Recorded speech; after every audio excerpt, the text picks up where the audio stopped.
Alhamdulillah, wassalatu wassalamu ala rasulillah wa ala alihi wa sahbihi wa man walah, wa ba'd. Saudara-saudariku, saya sebut saudari karena ada juga yang bergabung bersama kita, dan juga beberapa saudara-saudari kita yang tidak terhubung secara langsung di sini, namun mengikuti kajian-kajian i'tikaf kita. Kita awali dengan bersyukur pada Allah Subhanahu wa taala. Kita masih diberikan kesempatan untuk menunaikan ibadah siyam sampai hari ke-25 ini. Semoga seluruh ibadah yang telah kita tunaikan diterima oleh Allah Subhanahu wa taala. Doa-doa yang kita panjatkan berkenan dikabulkan oleh Allah Subhanahu wa taala. Setiap hari berganti dalam Ramadan, usahakan tidak luput dari doa. Dan doa itu nanti setidaknya dibagi pada dua bagian. Doa-doa pokok kita sebagai hamba, sebagai seorang muslim.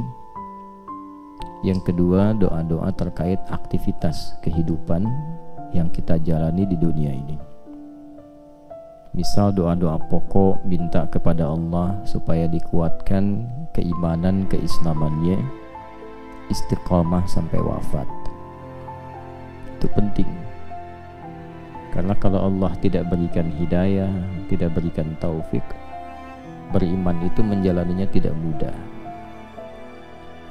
Memohon kepada Allah agar diberikan kekuatan untuk beramal soleh, bisa sholat dengan nikmat, bisa pulang kembali kepada Allah dengan bekal Al-Quran. Nah, itu hal-hal pokok yang setidaknya berlangsung bagi seorang insan beriman. Yang paling pokok itu bagi orang muslim 5, kan? Yang dikenal dengan pokok-pokok keislaman. Pilarnya kan 5 rukun Islam. Satu apa? Syahadatain. Kedua, sholat. Ketiga, zakat. Keempat, puasa. Kelima, haji termasuk umrah di dalamnya. Nah, coba dicek, pernah nggak setiap hari minta dikuatkan yang 5 ini? Syahadat kalau tidak minta dikuatkan, itu gangguannya tajam, dan setan itu tahu bagaimana menggoda setiap manusia karena tahu karakternya. Setiap orang digodanya akan beda-beda, walaupun tujuannya sama, bermaksiat. Godaan bagi penuntut ilmu dengan penuntut harta dan penuntut kedudukan itu beda, tidak sama. Boleh jadi nanti diarahkan kepada kemusyrikan, kan itu bertentangan dengan syahadat.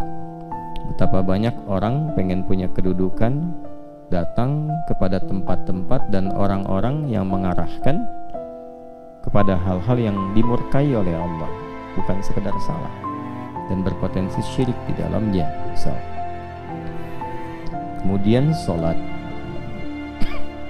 Dari sekian menu sholat yang ada, berapa banyak yang sudah kita optimalkan? Jangan sampai meninggal dunia ada satu bagian sholat yang belum pernah ditunaikan, ya.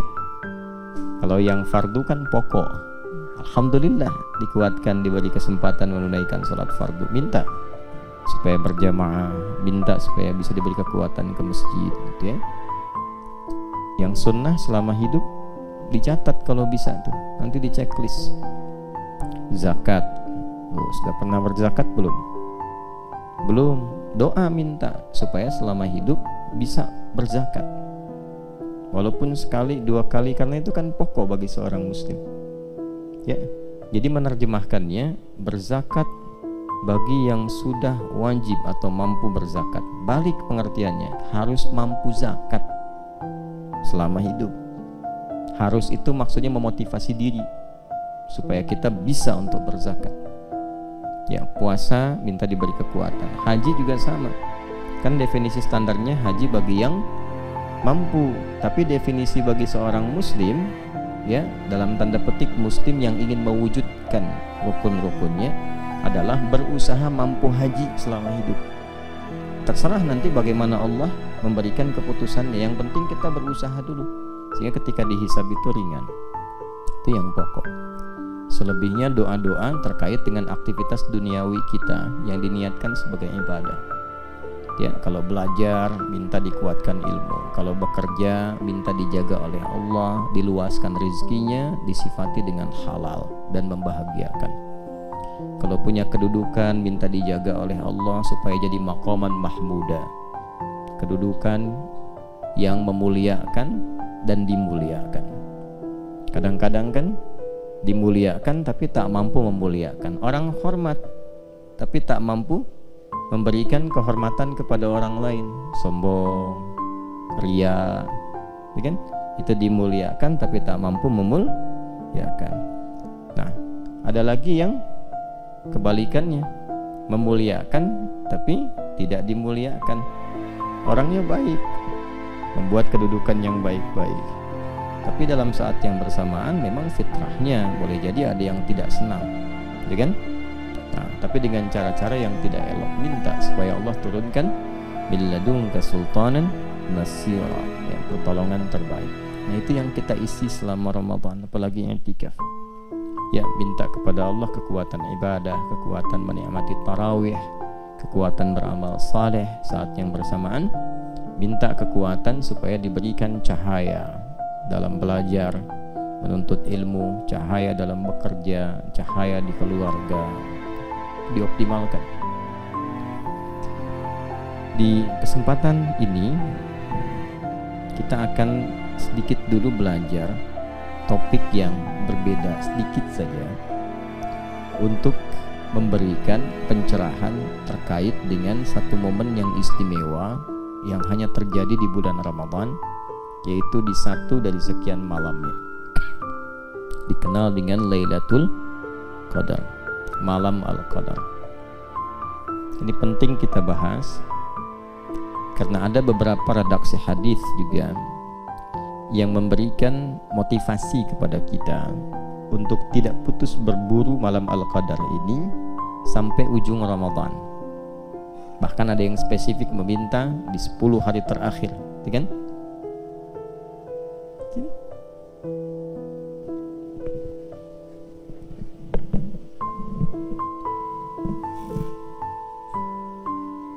Jadi malam Al-Qadar itu kita akan coba bahas dari mulai apa pentingnya, apa keistimewaannya malam Al-Qadar itu, apa yang dimaksud malam Al-Qadar, kapan terjadinya, apa ciri-ciri yang menyertai seseorang mendapati itu.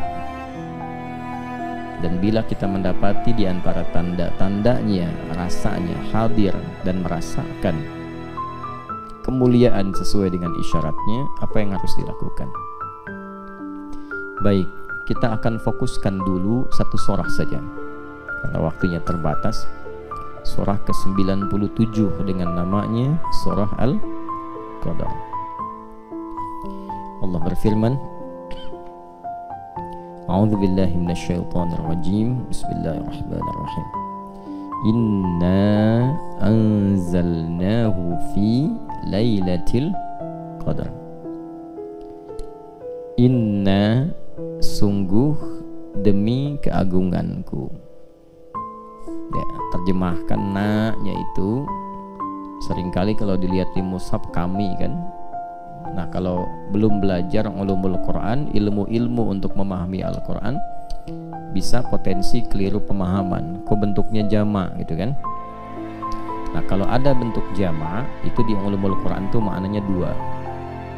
Kita ambil salah satunya saja untuk memudahkan sesuai topik kita. Yang paling pokok namanya ta'zimun nafsi li ta'zimi sya'ni. Ta'zimun nafsi li ta'zimi sya'ni, yaitu menghadirkan keagungan Allah untuk menunjukkan istimewanya atau agungnya satu informasi yang disampaikan. Jadi saking pentingnya informasi yang disampaikan, Allah sampai menghadirkan keagungan zatnya. Gitu ya? Baik. Contoh begini. Presiden bicara misalnya, kalau cuman bicara biasa, saya menghimbau pada masyarakat supaya mudik dengan tertib misalnya, biasa ya.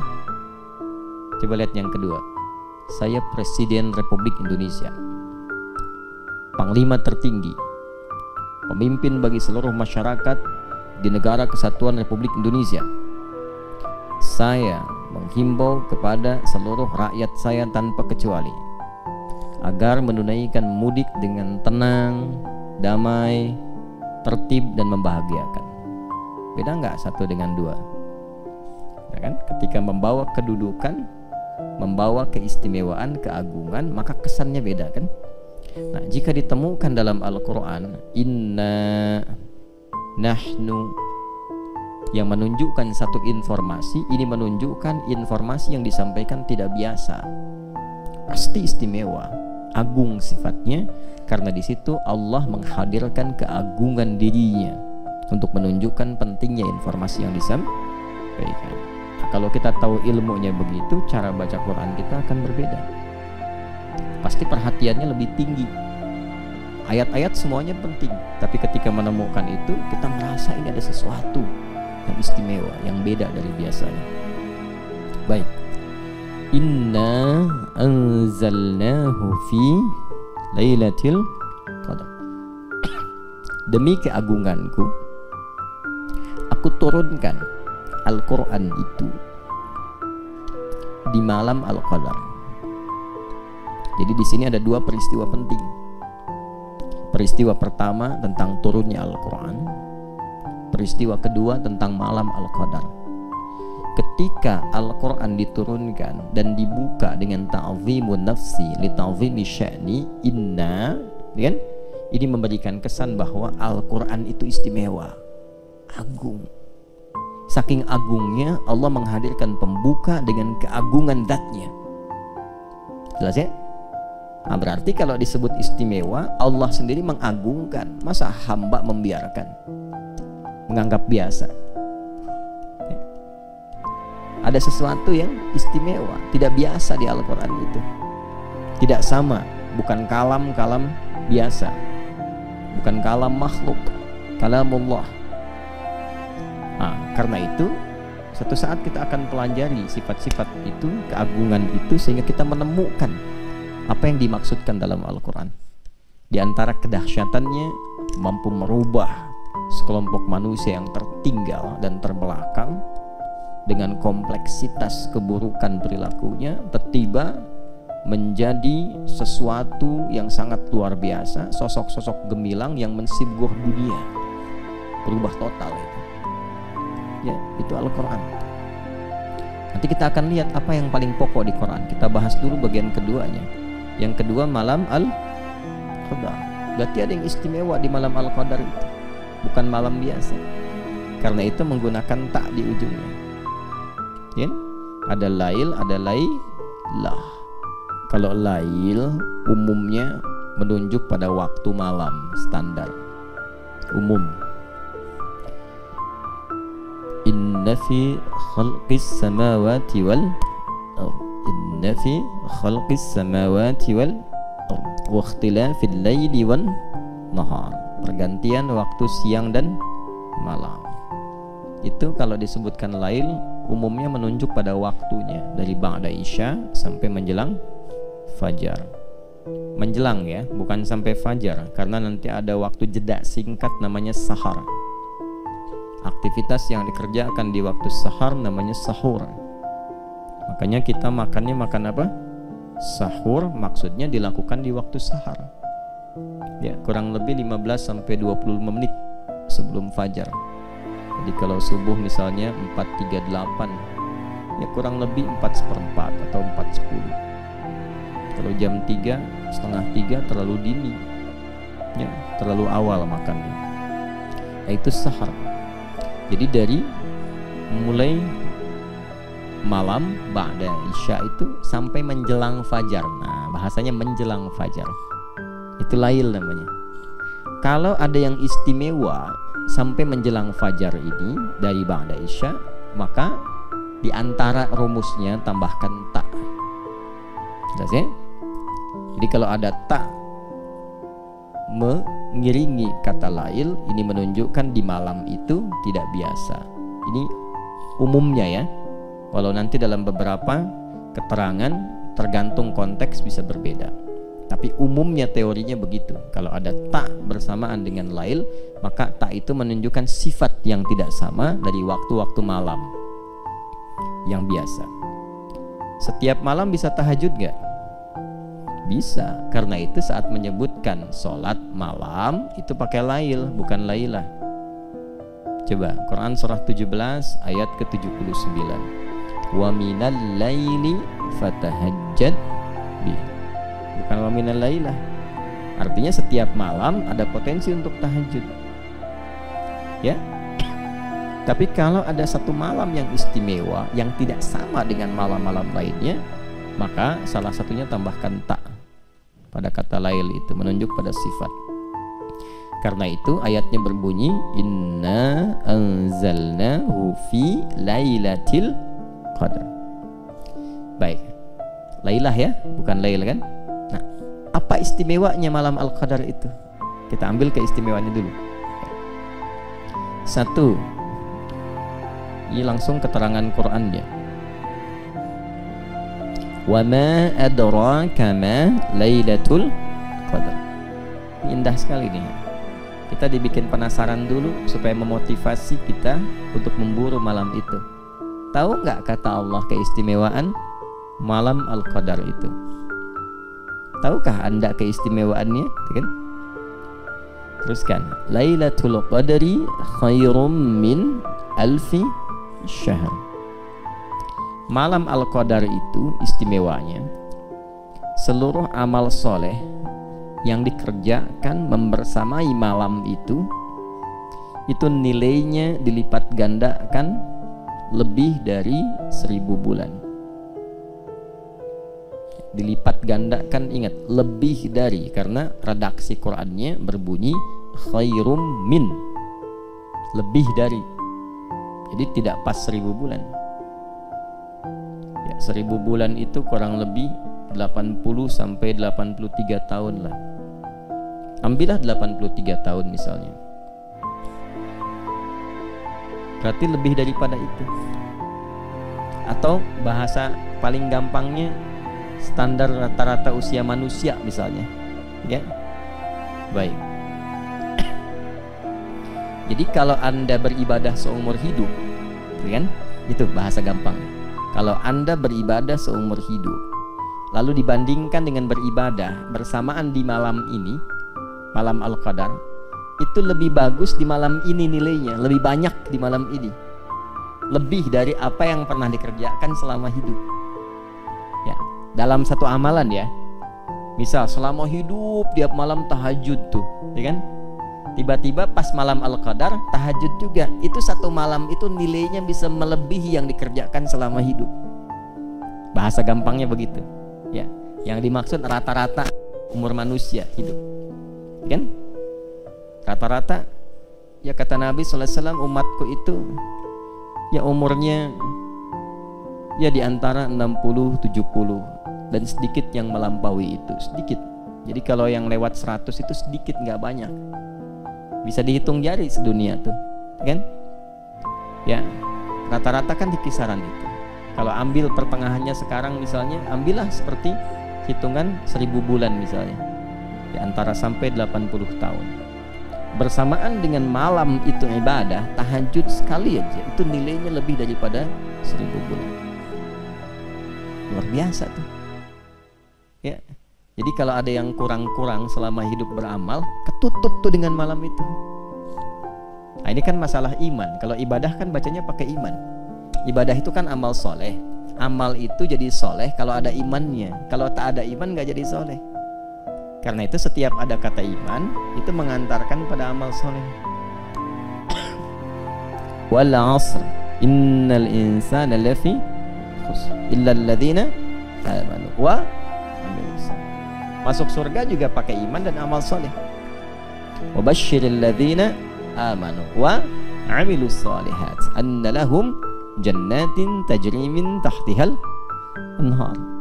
Nah, amal soleh itu bisa jadi soleh amalnya kalau ada iman. Sifatnya disebut ibadah namanya. Jadi ketika kita beribadah itu sedang beramal soleh, membuktikan keimanan kita. Jelas sampai sini? Baik, kembalikan orang-orang yang mampu beribadah di malam Al-Qadar itu nilainya, satu ibadahnya itu bisa melampaui apa yang ia pernah kerjakan selama hidupnya. Tertutup itu yang kurang-kurang dalam ibadah itu. Masya Allah. Kalau taubat dia, wah itu luar biasa. Luar biasa penerimaannya di sisi Allah Subhanahu wa taala. Antum baca Quran misalnya. Selama hidup sekarang kira-kira berapa kali baca Quran itu? Khatam berapa kali? Atau baca satu surat berapa kali? Alif Lam Mim berapa kali itu? Yasin berapa kali? Atau yang kira-kira pembukanya satu huruf, Qaf, Nun, gitu kan? Dibuka gitu dengan huruf-huruf muqatta'. Berapa kali baca itu? Tapi bersamaan dengan malam Al-Qadar, Nun, Kang Doni baca itu tuh, Nun, pas malam Al-Qadar itu baca itu lebih dari 1000 bulan. Kayak antum baca Nun lebih dari 83 tahun. Nun, Nun, Nun, Nun. Masya Allah. Habis itu meninggal misalnya. Itu Masya Allah. Luar biasa. Ketutup tuh amalan-amalan. Tanya malaikat Mungkar Nakir. Mah kita buka, kitabmu apa? Nun. Bawa tuh. Ya. Nah, jadi potensi malam Al-Qadar itu satu, berlimpahnya pahala. Kan Ramadan ngejar pahala kan salah satunya. Karena Ramadan itu pekan iman. Pekan iman dan amal soleh. Gitu. Jadi bukan pekan dunia. Karena itu dibukanya panggilannya dengan panggilan iman. Ya ayyuhalladzina amanu kutiba alaikumus siyam. Jadi momentum Ramadan itu memang untuk meningkatkan iman, bukan mencari dunia. Kalau dunia kan udah 11 bulan, ya kan? Nah, iman itu kan prospeknya akhirat. Jadi Ramadan itu momentum untuk menguatkan prospek-prospek dan proyek-proyek akhirat kita. Gitu. Jadi kalau kita kembalikan, kita tarik kepada aspek tadi, bacanya pakai iman. Malam Al-Qadar itu nggak bisa dibaca pakai ukuran dunia. Ukurannya pakai ukuran akhirat. Ya, bukan melulu pakai akal, tapi menggunakan iman. Kalau imannya bekerja, dikejar. Kalau nggak bekerja, nggak akan dikejar. Jelas ya? Teruskan. Yang kedua, apa keistimewaannya? Tanazzalul malaikatu warruhu fiha biizni rabbihim min kulli amr. Masya Allah. Semua malaikat turun berdesak-desakan ke bumi. Ini asal kalimatnya tatanazzalu. Itu asalnya. Tapi ada dalam balaghah itu, kalau ingin menunjukkan sesuatu yang berlangsung cepat dan banyak, masif, cepat, masif, nah itu hilangkan salah satu taknya di depannya. Tapi dhammahnya tetap berlaku di ujung untuk menunjukkan mudhari, sesuatu yang berlangsung terus. Masih ingat tadi waktunya malam Al-Qadar, malam lail dari kapan? Ba'da Isya sampai menjelang fajar. Itu masif terus. Siapa yang masif turun? Malaikat. Banyak. Terus turun. Sampai-sampai kalau kita buka kitab-kitab tafsir itu, ya, itu bumi ini padat dengan malaikat yang berlomba turun. Nanti sampai saking padatnya, alam tuh suasananya tenang. Nanti saya bahas di akhir ciri-ciri, tanda-tanda malam Al-Qadar itu seperti apa diantaranya. Hening, ya. Jadi kalau saya hadirkan bejana gelas misalnya, saya isi 1-2 kelereng, lalu saya goncangkan begini, digoyang-goyang, bunyi nggak? Bunyi kan? Kayak lato-lato kan? Tak-tak-tak-tak-tak-tak-tak gitu kan? Tapi kalau saya penuhi sampai padat itu isinya, sampai padat, goyang begini, digoyang, bunyi nggak? Hening. Disimpan aja hening. Itu saking padatnya bumi dengan malaikat yang banyak turun, suasananya berbeda. Oke? Nah, yang kita bahas keistimewaannya dulu. Nanti ini masuk kepada cirinya. Keistimewaannya apa? Sampai-sampai malaikat Jibril pun yang tugas pokoknya menurunkan wahyu, ya, terakhir kepada Nabi Muhammad SAW, di malam itu khusus ikut turun, ya kan? Ikut turun, mimpin malaikat. Kan Rohul Amin itu pemimpin para malaikat. Turun, dipimpin malaikat semua turun. Dengan izin Allah, biizni Rabbihim, min kulli amr. Allahu Akbar. Itu maknanya umum sekali. Diizinkan oleh Allah untuk menyertai segala perkara yang baik-baik. Artinya apa? Kalau ada yang sholat, tuh malaikat ikut sholat. Kalau ada yang zikir, ikut zikir. Kapan lagi antum sholat diikuti oleh semua malaikat pengen ikut sholat? Tuh, makanya kalau ketinggalan semalam aja ruginya banyak. Tuh. Baca Quran diikuti, zikir diikuti, banyak turun. Oke? Nah, apa dampak paling spesifiknya bagi setiap insan itu? Terkait dengan doa dan taubat. Jadi kalau doa yang biasa ngaminkan mungkin 1-2 malaikat yang menyertai, ini banyak malaikat ya berdoa amin. Umar, mana Umar? Doa. Umar doa amin. Hasan doa amin, ya. Wajri doa amin. Tuh. Itu aminnya bukan 1, 2, 3 tuh. Amin. Cuman kan goib. Kalau goib gak kedengeran. Kalau kedengeran bubar antum.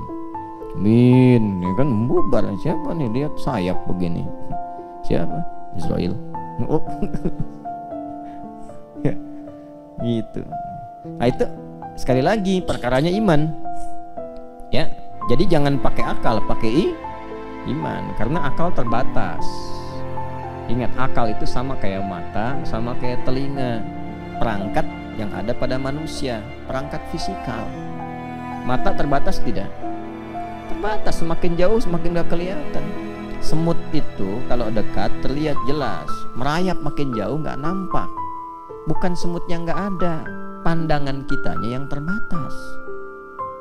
Gajah gimana? Sama, semakin jauh semakin gak kelihatan. Gajahnya tetap segitu, mata kitanya yang terbatas. Pendengaran juga begitu, semakin jauh semakin tak terdengar, ya kan? Antara 20 sampai 20 ribu kan hertznya. Di bawah itu sulit terdengar, di atas itu bising, bahkan bisa menyakiti. Ya, bukan salah bunyinya, kemampuan kita memang terbatas, gitu. Jadi kalau pendengaran terbatas, penglihatan terbatas, kenapa akalnya nggak mau terbatas? Bukan nggak masuk akal, karena ilmu belum cukup, belum masuk tuh informasi ke dalam akal sehingga belum bisa nyerna. Kalau sudah ada infonya, gampang dilogikakan. Tapi karena belum ada ilmu, jadi terbatas. Itu maksudnya. Jadi jangan semua tuh pengen sesuai dengan kehendak kita. Ini nggak masuk akal, di akal ente karena ilmunya terbatas. Bagi yang lain sudah masuk akal. Rumusnya apa supaya cepat bisa dipahami oleh akal? Kalau ada akal terbatas memahami, pahami oleh iman dulu. Nanti iman akan membimbing akal dengan hikmah. Hikmah itu yang menjadikan akal paham. Itu rumusnya. Dan itu di Quran sudah ada. Makanya kalau orang dapat hikmah itu dapat anugerah yang banyak. Surat apa? Al-Baqarah ayat berapa? 269. Yu'til hikmata may yasha' wa may yu'tal hikmata faqad utiya khairan katsira. Terus wa may yadzakkaru illa. Tuh, kalau sudah dapat hikmah langsung jadi ulul albab. Paham esensi sesuatu, cepat menangkap. Baru satu kata udah paham nih kemana nih arahnya nih, ya kan? Udah mengerti. Baru disebutkan satu kalimat, udah ketawa seseorang tuh, dia tahu arahnya mau kemana. Baru disebutkan, udah nangis, paham. Waktu Nabi pidato Haji Wada itu, semua tenang-tenang aja. Abu Bakar nangis, Abu Bakar paham. Nah itu paham takwil, mengerti hikmah. beliau nangis karena tahu kalau Nabi pidato sudah begini, tugas berakhir. Kalau berakhir berarti akan meninggal. Gitu. Nah, jadi kalau mengerti hikmah itu dalam. Balik lagi, ya malaikat itu datang banyak, doa dikabulkan. Makanya manfaatkan setiap malam berdoa. Yang sulit-sulit itu malam itu, tiap malam.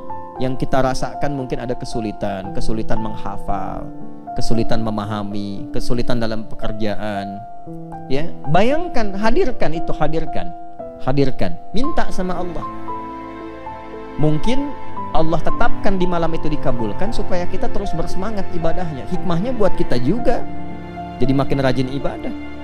Kalau nggak percaya silahkan cek proyeknya misalnya, ya, ilmu macam-macam, mintalah, tapi harus tulus karena kan perkara iman. Kalau iman kan babnya ikhlas, ya kan? Kalau iman babnya ikhlas, semakin kita minta semakin tulus, semakin baik, semakin cepat dijawab, gitu. Kemudian apalagi malaikat kalau sudah menyertai itu peluang memohonkan ampunan kepada Allah dari dosa hamba bagi yang minta ampun. Nah, karena itu apa yang harus dilakukan? Banyak istighfar.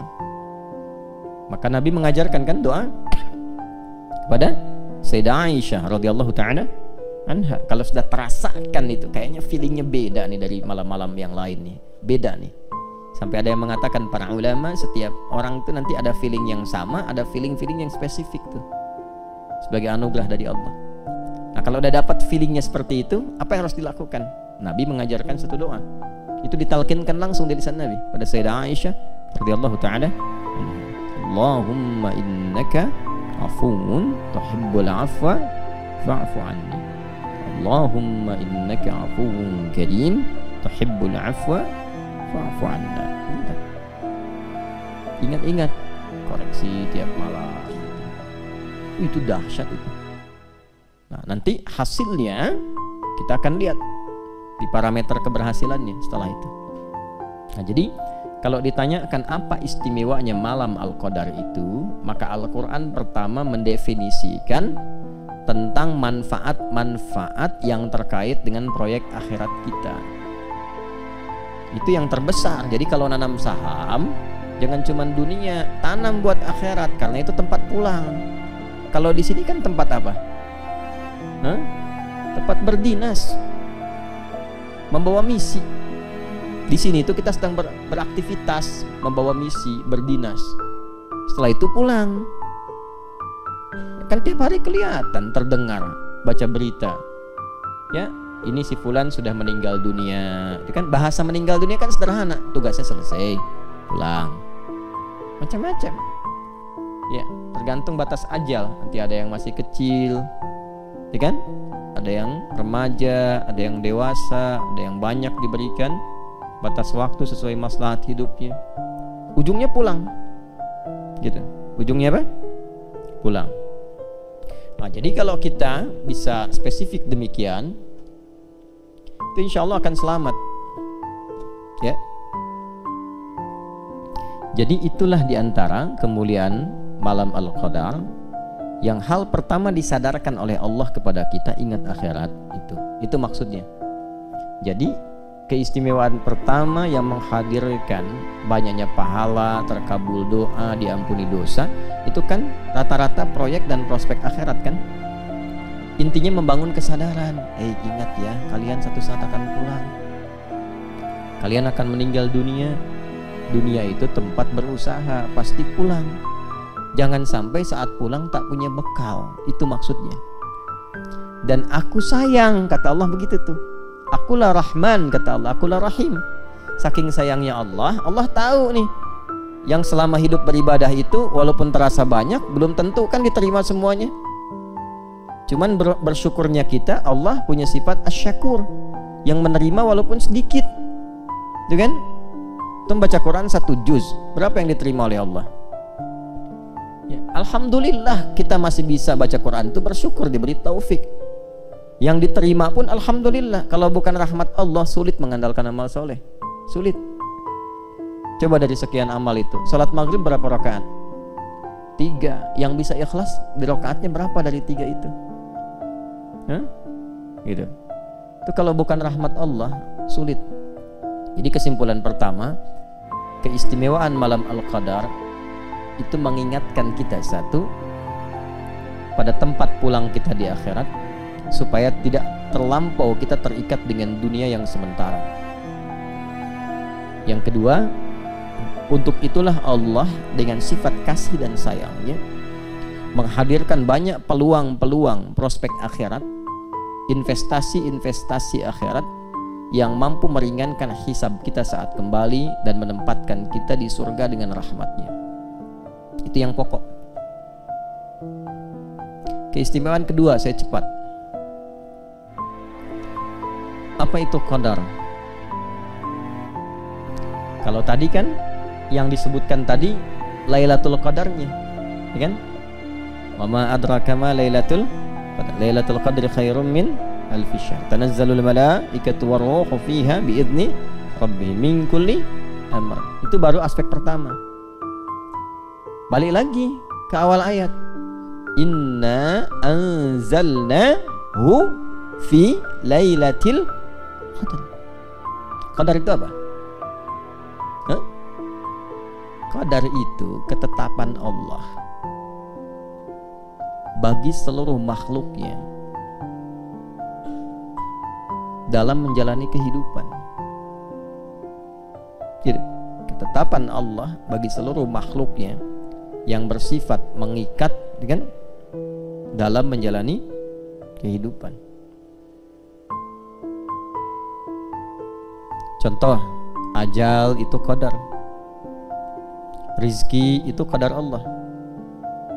Karena itu Allah tetapkan lalu diberi petunjuk untuk menjalaninya. Kan kita baca dalam setiap witir, Sabbihisma rabbikal a'la alladzi khalaqa fasawwa walladzi qaddara. Kemudian fahada. Kita memuji Allah, terima kasih ya Allah, Engkau Tuhan yang paling agung, yang paling istimewa, satu-satunya Tuhan yang dipertuhankan, disembah, yang telah mencipta lalu menyempurnakan ciptaan, lalu menentukan kadar kehidupannya dengan sempurna dan diberi petunjuk bagaimana menggunakannya. Gitu. Jadi malam Al-Qadar itu adalah malam saat Allah menetapkan semua yang terkait dengan kehidupan makhluk. Kita tarik, kitalah manusia saja. Di situ di malam itu aturan hidup kita awal sampai akhir mengikat sifatnya pada setiap personal kita. Kapan mulai berkehidupan, kapan wafat, berapa rizkinya, dan seterusnya di malam itu. Nah, kan Allah berjanji kan, kita kan nggak tahu kan, ya bagaimana kadar kita kan, yang diperintahkan oleh Allah menjalani hidup, kadarnya sudah diatur, ya kan, rizkinya sudah ada kan, yang diperintahkan apa? Berikhtiar supaya dapat rizki itu selama hidup, rizkinya sudah ada, ya kan, ajalnya sudah ditetapkan kan, cuman nggak dikasih tahu kapan pulang kan. Yang diminta apa? Jalani aja sampai ajal datang. Tapi kalau kita nggak tahu petunjuk bagaimana menjalaninya, rusak misinya. Coba bayangkan. Ingat ya, ajal sudah saya atur ya, misal. Ajal sudah diatur ya. Nanti pada waktunya kamu meninggal, jalani aja.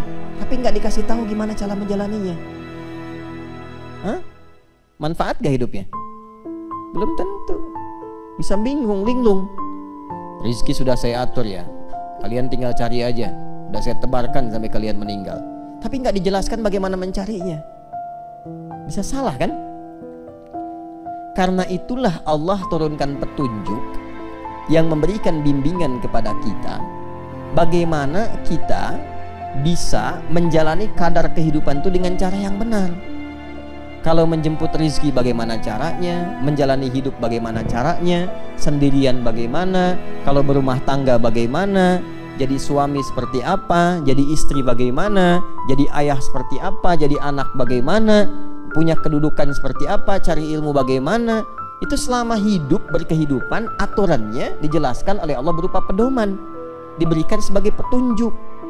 Dalam bahasa Arab atau bahkan bahasa Al-Quran, petunjuk yang menyertai kita secara lengkap dalam menjalani sebuah kegiatan, bahkan seluruh kegiatan yang kita lakukan sampai berakhir, itu hudan namanya. Apa namanya? Hudan. Ya. Dan Al-Quran itu disebut dengan hudan. Al-Baqarah ayat 185.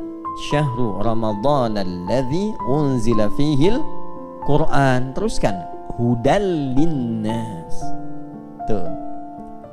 Jadi isi Quran itu bukan sekedar bacaan, tapi di dalamnya pedoman semua aspek kehidupan kita dalam menjalani qadar Allah Subhanahu wa taala.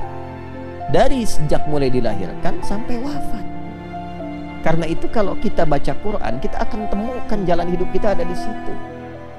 Iya. Dari alam kandungan, di mana ada kitab di muka bumi ini yang menjelaskan secara detail perjalanan hidup manusia dari dikandung sampai wafat, sampai setelah wafat kemana? Coba cek. Saya selalu katakan itu. Karena memang Quran itu bukan kalam manusia. Ya, kan manusia itu terbatas. Udah saya bilang dari awal, manusia itu terbatas. Kalau nggak tahu, nggak akan mungkin ditampilkan. Ini menunjukkan apa? Quran itu benar firman Allah, Islam itu agama yang benar. Karena cuma Tuhan yang benar yang bisa menerangkan kehidupan kita. Gitu. Gimana Nabi Muhammad SAW, Rasul mulia, tapi kan tinggal di tempat yang ya tidak ideal dalam konteks kehidupan manusia. Ya, jauh dari Romawi, Persia, peradabannya. Nggak pernah belajar, nggak pernah sekolah, nggak pernah ada guru. Bisa menyampaikan informasi yang sangat detail, sifatnya abadi, lengkap, awal sampai akhir. Ini menunjukkan Quran benar, ini menunjukkan Islam itu agama yang benar. Kita mesti yakin sebagai mukmin itu. Itu aja cara memahaminya. Kalau akalnya masih berfungsi dengan baik, itu insya Allah bisa mencerna. Bisa mencerna. Tempatkan dulu deh secara objektif. Lalu komparasikan dengan jernih gitu berpikirnya itu. Gitu. Jangan langsung sentimen dulu misalnya. Ya, jangan langsung klaim dulu. Tempatkan dulu aja berpikir dengan cara yang benar. Itu diajak begitu oleh Quran tuh. Ya, afala tatafakkarun, afala tatadzakkarun, afala ta'qilun. Coba renungkan, coba konstruksikan, coba fikirkan. Ya. Bahkan Allah sendiri menegaskan, enggak dipaksa kok untuk berislam. Tapi kita diminta untuk memfungsikan anugerah akal untuk mencerna. La ikraha fid lakum dinukum. Lihat cuma di Quran tuh. Gak ada paksaan untuk berislam. Ya. Gak ada paksaan untuk ibadah, cuman dihisab. Gitu kan? Ya, indah ya bahasanya. Gak dipaksa kok. Jadi kalau kita menyimpulkan kembali, maka Al-Quran itu istimewa. Gitu. Agung. Karena itu saking agungnya Allah menghadirkan keagungan zatnya saat menyampaikan informasi diturunkannya Al-Quran. Itu bersamaan turunnya dengan ketetapan qadar. Jadi saat kita berkehidupan Allah sudah atur, aturannya pun turun saat bersamaan. Makanya diviralkan. Semua alam malaikat itu diviralkan. Kan diturunkan ke langit dunia dulu kan, sebelum turun kepada Rasulullah secara detail. Nah itu dua fase. Fase pertama itu turunnya semua 30 juz. Agung, viral tuh alam langit tuh. Ya. Sampai ke langit dunia dulu. Nah itu yang dimaksud anzala. Nanti baca di buku saya yang makna ayat puasa. Jadi kalau anzala ya itu langsung sifatnya. Kan di ilmu sharaf begitu.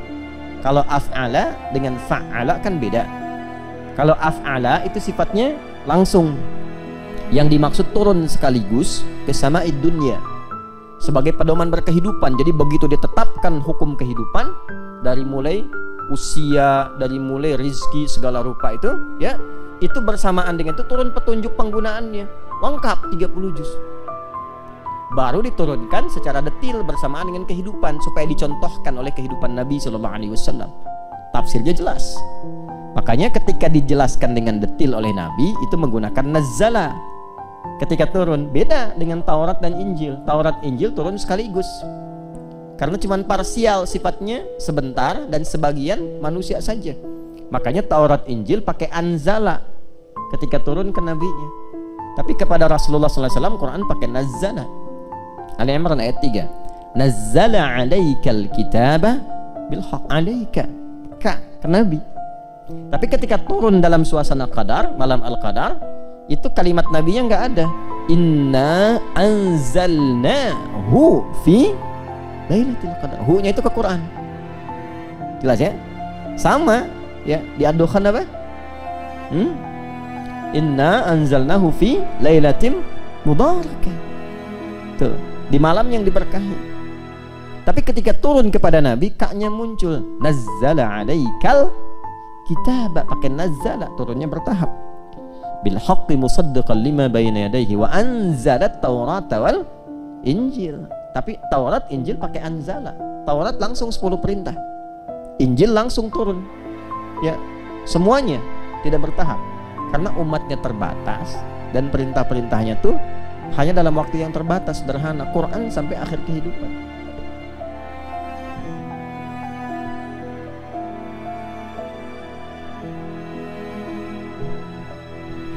Ya, paham ya? Nah, karena itu kita mesti merasakan penting dan agungnya Al-Quran. Jadi bukan bacaan biasa. Kalau pengen hidupnya berkah, pengen semuanya mudah, ringan, tenang, senang, keluarkan isi Quran untuk diamalkan. Kalau dibaca saja dapat ketenangan, dapat pahala. Tapi kalau ingin dapat kenyamanan berkehidupan, diamalkan isinya. Dikeluarkan secara tematik, ngajinya tematik. Ini profesinya apa nih? Keluarkan ayatnya. Gitu. Makanya kalau kita mempraktikkan hudan, itu hidupnya tenang dan senang. Faman tabi'a hudaya fala khaufun 'alaihim wa lahum yahzanun. Quran surah kedua ayat 38 di ujungnya itu. Jelas? Nah, itu yang dikeluarkan. Ya. Nah, karena itu selama Ramadan, coba aktivitasnya apa? Profesinya apa? Manfaatkan waktu minimal misalnya dalam i'tikaf untuk mengeluarkan ayat-ayat Quran terkait topik, tema-tema yang dibutuhkan, yang mengiringi aktivitas kehidupan kita, yang jadi pilihan kita itu. Nah, sekarang kita berbahagia, aksesnya paling mudah sekarang.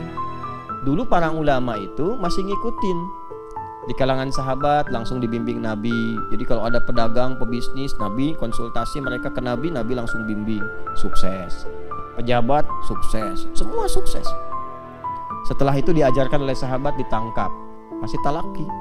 Tapi kemudian beberapa generasi setelahnya cerdas, dihimpun, ditulis penjelasan Nabi itu, dibikin tema-tema, topik-topik. Di antaranya Imam Al-Bukhari. Imam Al-Bukhari membuat 97 topik. Ya, kitabnya yang sangat viral itu Al-Jami kan? Al-Jami' As-Sahih Al-Musnad Al-Mukhtasar min umuri Rasulillah sallallahu alaihi wasallam wa sunanihi wa ayyamihi. Kalau tidak salah kurang lebih demikian nama kitabnya itu. Disingkat Sahih Al-Bukhari. Itu isinya 97 tema.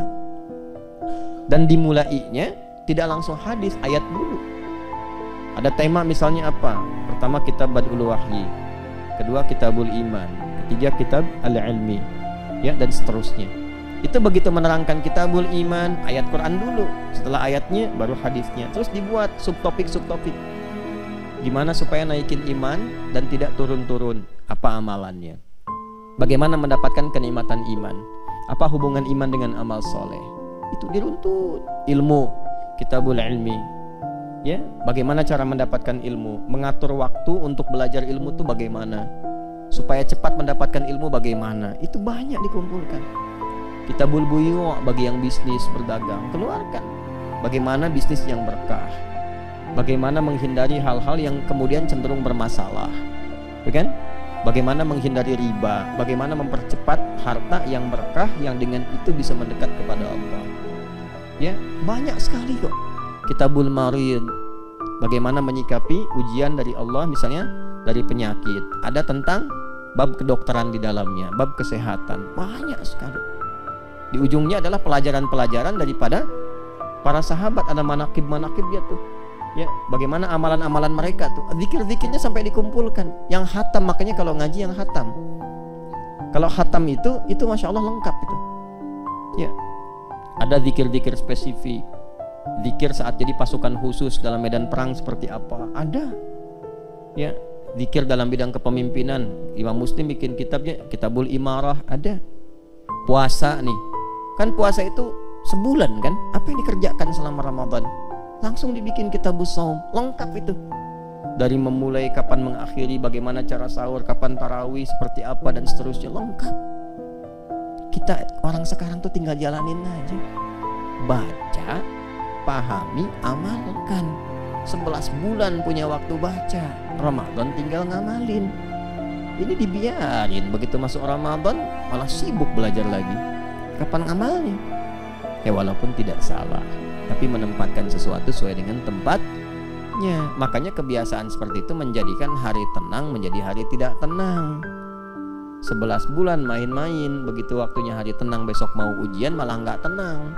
Ngopi-ngopi catatan, pinjam punya temen, belajar maksain malam, pelajaran 11 bulan dipelajari semalam. Akhirnya ilmunya cuma sampai ujian. Begitu ujian, ya udah lupa. Tertuliskan nilainya bagus, cuman ilmunya lupa.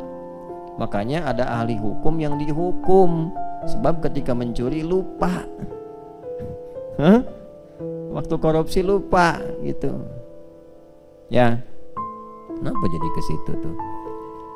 Nah, balik ya itulah malam Al-Qadar. Jadi malam Al-Qadar itu menjadikan interaksi kita dengan ibadah dan Quran semakin erat. Karena itu usahakan malam itu. Makanya kita kan hidupkan malamnya kan. Kita bangun lagi, bacain Quran lagi gitu kan. Nah salah satunya apa? Untuk mendapatkan kasih sayang Allah, penambahan pahala, ya, ketenangan kepada jiwa. Lebih daripada itu, kita terbiasa interaksi dulu supaya besok-besok mau mengkaji Quran. Jelas ya? Ingat pondasinya iman ya. Kalau pakai iman cepat nangkapnya. Tapi kalau nggak pakai iman susah. Hudan itu padanannya iman. Nanti kalau sudah iman ketemu amal soleh jadi takwa. Iman, takwa dan amal soleh disatukan di pembuka Al-Baqarah plus Qurannya. Dzalikal kitab, kitab di situ Quran kan? Dzalikal kitabu la raiba fi hudan lil muttaqin. Ayat 3-nya alladzina yu'minuna bil ghaib wa yuqimunas wa mimma razaqnahum yunfiqun. Masukin ke Ramadan latihan jadi takwa. Kan hudan lil muttaqin, petunjuk bagi orang takwa. Ramadan kan berlatih menjadi takwa, la'allakum tattaqun. Makanya amalan-amalan takwa yang di Al-Baqarah itu kita kerjakan, kita perbanyak saat Ramadan. Gimana meningkatkan iman? Baca Quran, baca kan? Meningkatkan saat Ramadan. Wa yuqimunas shalah, salatnya makin banyak kan? Wa mimma razaqnahum yunfiqun, senang infak kan? Itu. Jadi Quran tuh kalau kita baca dengan benar nyambung semua, kan ya petunjuk hidup. Jelas ya? Nah, kalau kita dapatkan itu semua, salam. Nah, itu indikasi pertama. Keadaan kita lebih tenang, damai. Salam itu damai, lebih tenang, lebih bisa memahami esensi hidup, lebih menikmati berkehidupan. Jadi dari sekian waktu dalam Ramadan itu ada satu waktu yang kayaknya kita merasa lebih enak gitu. Nah coba rasakan kalau hadir di satu malam, suasananya lebih beda, lebih enak, lebih tenang gitu ya. Terus kalau ngelihat keluar juga kayaknya tenang gitu di luarnya itu. Tadi ngumpul malaikat. Nah kalau udah dapat lagi sesuatu yang istimewa yang Allah berikan, itu kalau ketiduran tuh bisa dibangunin. Dan ke hati getarannya beda. Bangun, bangun, bangun. Coba deh kalau nggak percaya, perbanyak dulu amalan terus. Ini mungkin untuk tahun depan ya.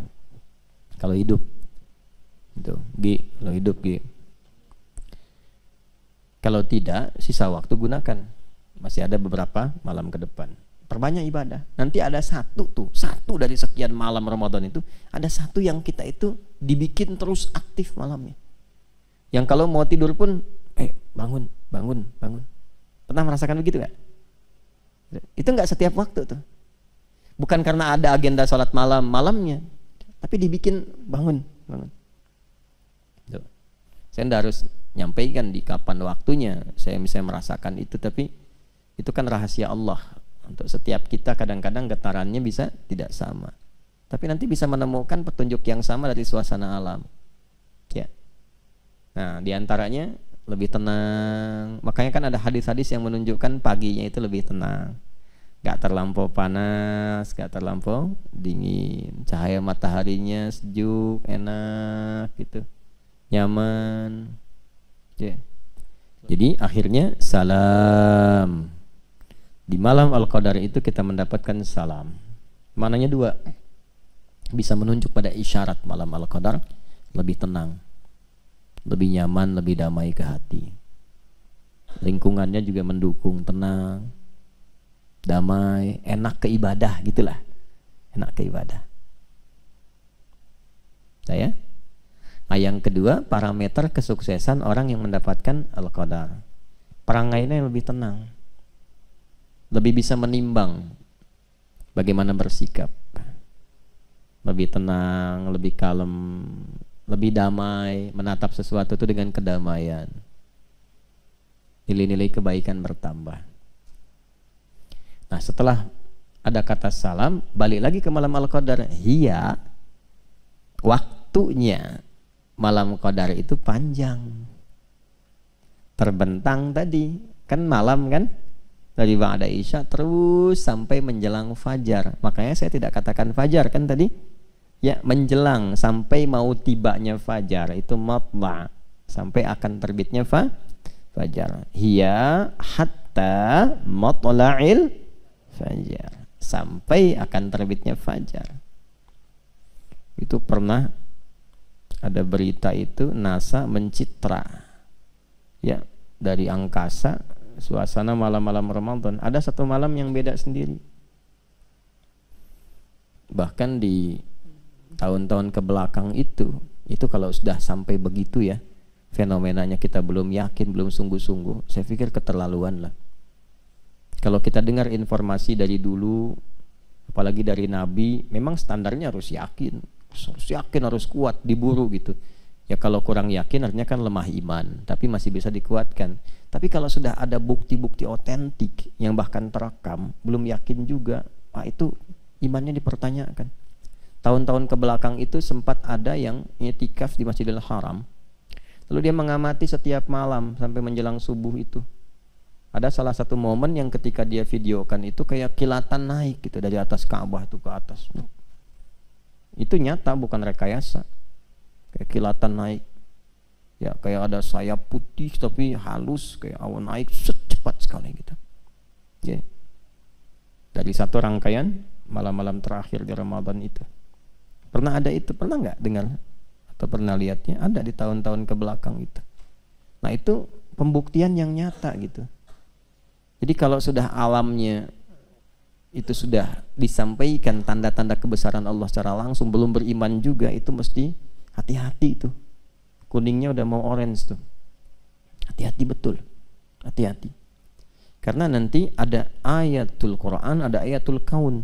Ayatul kaun tufassiru ayatul Quran. Ada ayat-ayat yang di semesta, ada ayat-ayat yang tertuliskan dalam mushaf, ya, dibacakan dalam Quran. Nah, ayat-ayat semesta itu pembuktian langsung dari Al-Quran. Jelas ya?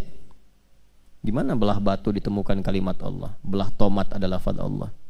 Melihat ke atas awan bentuknya Allah, bentuknya Muhammad SAW. Gimana tuh? Masa belum yakin juga? Nah itu hal-hal yang langka, fenomena yang nggak terjadi setiap waktu, ya kan? Nah, karena itu manfaatkan. Kalau pengen mendapatkan malam Al-Qadar gampang, rumusnya gampang sekali. Cuman dua. Satu, konsisten menunaikan ibadah malam. Walaupun sekejap di waktu-waktu tadi tuh dari ba'da isya menjelang fajar. Jadi rumusnya satu, konsisten menunaikan ibadah malam setiap malam Ramadan.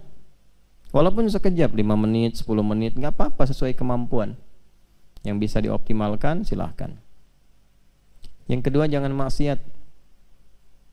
Ya, jangan maksiat. Itu aja. Sekira itu yang bisa disampaikan terkait uraian malam Al-Qadar. Mudah-mudahan bisa bermanfaat dan teman-teman dimanapun berada mengisi program Aku Suka, ayo kultum sejenak untuk berbuka di edisi kali ini 25 Ramadan 1444 Hijrah langsung dari Ma'had Islam Rafiah Akhyar Pesantren Mira. Mudah-mudahan kita senantiasa dilindungi, disayang, dirahmati dan dimuliakan oleh Allah Subhanahu wa taala. Selamat berbuka. Terima kasih. Semoga teman-teman yang i'tikaf, kita semua juga dijaga istiqamah sampai akhir i'tikaf kita. Allahumma taqabbal minna innaka antas sami'ul alim wa tub 'alaina innaka antat tawwabur rahim. Rabbana atina fid dunya hasanah wa fil akhirati hasanah wa qina adzaban nar. Allahumma arzuqna ni'mata lailatul qadri ya arhamar rahimin. Rabbana atina fid dunya hasanah wa fil akhirati hasanah wa qina adzaban nar. Wa sallallahu ala sayyidina Muhammad wa ala alihi wa sahbihi ajma'in. Wa akhiru da'wana subhanakallahumma wa bihamdika asyhadu an la ilaha illa anta nastaghfiruka wa natubu ilaik. Walhamdulillahi rabbil alamin. Assalamualaikum warahmatullahi wabarakatuh.